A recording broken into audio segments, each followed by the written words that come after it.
Welcome to Traveler's Tales. I am your host, Greg Alonzo. Today I will be your guide through history as we take a look at Zheng, the Great Mariner. Before we begin, just a quick reminder that we post new videos every Tuesday, Thursday, and Saturday, with special editions on Thursdays. Don't forget to hit the little bell icon to be notified each time we post new videos. Moving right along, mythology tells us one thing, while history tells us another. Who was Zheng? Was he really a eunuch, and why was he castrated? How many extraordinary voyages did he command? Today we will answer these questions as we take a look at this extraordinary explorer. Zheng is often regarded as the greatest sailor in all of China's history. He was originally born as Ma He to a Muslim family of Kunyang Kunming in Yunnan province. It is believed he was the great-grandson of Bayan, who was stationed in Yunnan during the reign of the Mongols. The only other information on his family that is verifiable is that he had an older brother and 4 sisters. Later he adopted the surname Zheng. Zheng's religious beliefs were eclectic in adulthood. It is believed that his devotion was to Tianfei, the goddess of sailors and seafarers. He was a favorite of the emperor in part because Zheng helped the young man to the throne. Thanks for his service and loyalty over the years, Zheng rose to the top of the imperial hierarchy and served as a commander of the southern capital in Nanjing. Now let's take a look at why Zheng was castrated. In 1381, when Zheng was only 10 years old, a Ming army invaded and conquered Yunnan. He was captured by the Ming and was interrogated by General Fu Yude. Zheng was belligerent and was subsequently taken prisoner. He was then castrated and put into service of the Prince of Yan. Eventually, Zheng gained the confidence of Prince Zhu Di, who became his benefactor. Since the prince was serving as governor in the northern frontier, Zheng spent his early life as a soldier. He gained prominence in campaigns against the Mongols. It was at this time that he was allowed to receive a proper education. This was highly unusual because the emperor did not trust eunuchs and believed that it was better to keep them ignorant. After the emperor passed away, his son ascended to the throne.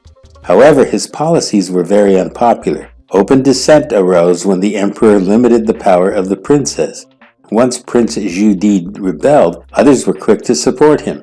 Throughout the battles that ensued, Zheng remained loyal to the prince and served as one of his commanders. After 3 years of warfare, Prince Zhu Di and his forces defeated the imperial army. By the time the prince had taken the throne and became emperor, Zheng had his complete trust. Zheng was first promoted to the high position of Grand Director and later Chief Envoy during his sea voyages. Over the next 3 decades, he conducted 7 of the voyages on behalf of the emperor.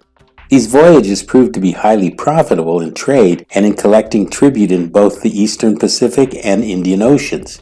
The first of these voyages led Zheng to Palembang on the island of Sumatra. Upon his return from Palembang, the emperor had died in his absence. The new emperor terminated any future sea voyages and commanded Zheng to oversee the treasure fleet of the city of Nanjing's defense. During this posting, Zheng also repaired and rebuilt the Great Bao Temple of Nanjing. For these accomplishments, the new emperor came to trust Zheng and decided to once again send him on an expedition to the Indian Ocean. Trade proved very profitable for the Chinese, especially in dealing with the Arabs.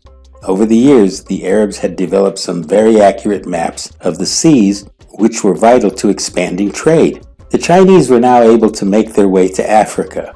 At this time, the Ming dynasty fully supported naval expeditions. They saw this as their opportunity to expand the empire's tributary system. Zheng was the logical choice and was placed in command as admiral of a huge fleet.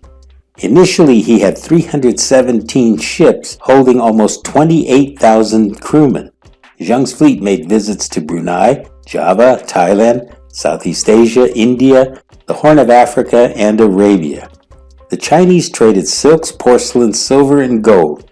In return, they received various animals such as ostriches, camels, zebras, giraffes, and of course ivory.